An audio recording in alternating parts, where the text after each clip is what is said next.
Depuis 29 ans, Renault est partenaire officiel du Festival de Cannes. Chaque soir, on assiste à un défilé de voitures avant que les stars fassent rêver la planète sur les marches. La visibilité est donc très importante. Étant donné que le Festival du cinéma à Cannes est le premier festival du cinéma au monde, ça nous apporte de la notoriété. Donc ça nous apporte de la familiarité aussi, un peu de profondeur dans la connaissance de notre marque Renault. Mais surtout en Europe, ça nous apporte de l'image. Renault est une marque, évidemment, avec des racines depuis la Deuxième Guerre mondiale populaire, dans le sens noble du terme. C'était des voitures accessibles, de la qualité parfaite, accessible au plus grand nombre.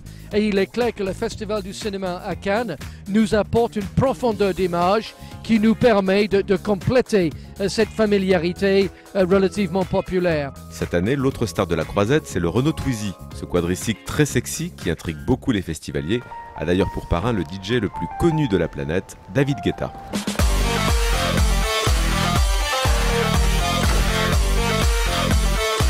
Je dirais d'ailleurs que ce que nous venons de faire avec Renault Twizy et David et Cathy Guetta va aussi dans ce sens-là, pour moderniser l'image de Renault, mais aussi pour apporter une dimension qui peut-être ces 10-15 dernières années manquait un peu.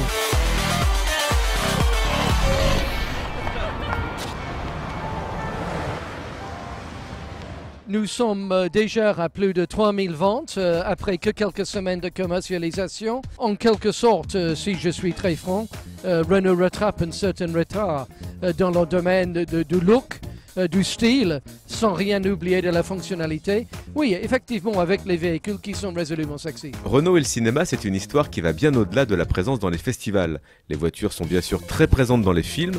Prochainement, Zoé sera la star du Parcours, un film produit par Luc Besson avec Vincent Perez et Vaina Djokante. Depuis de nombreuses années, c'est souvent dans les films populaires que les voitures sont le plus visibles. Il est évident que Renault est pas mal présent dans les films, également je dirais assez populaire. Tout le monde évidemment se souvient des scènes avec De Funès, avec Belmondo, avec James Bond, mais il y en a tant d'autres.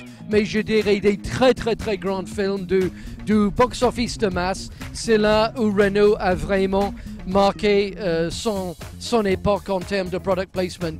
Dans les années qui viennent, sans en rien nier l'importance de ça, j'aimerais nous voir monter et pénétrer aussi un milieu un tout petit peu plus Festival de Cannes que cinéma de masse.